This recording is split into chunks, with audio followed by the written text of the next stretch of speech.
What we have here is an exhaust valve. And unfortunately, it got a little too hot. And it's no longer sealing properly. How does this happen? Oil consumption? It'll get stuck, or so it doesn't rotate and it just gets stuck in one spot, and eventually it just gets a little too hot and just burns up. It burns up. I put a new one on the cylinder head. So here, don't mind my coloring. All the colors are different torque steps. Blue is 40, red is 90, and yellow is the last and final 90. A little bit of assembly lube. Is it 40, 90, 90? 40 Newton meters, 90 degrees, and then another 90 degrees. Put together beautifully. This is this guy.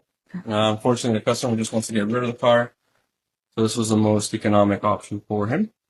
We feel pretty confident it's consuming quite a bit of oil. So, cylinder 1, the other exhaust valves are probably going to happen at some point, but like we said, it's the most economical option for the customer.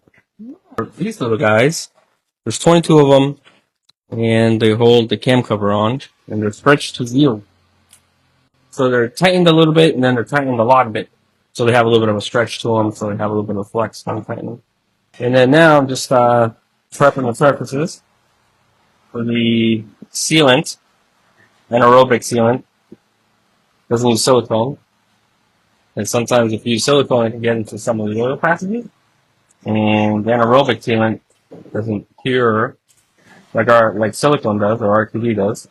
So it makes it a pretty good option for this kind of metal on metal sealing surface. Really dry. It just stays gooey, and it cures under pressure.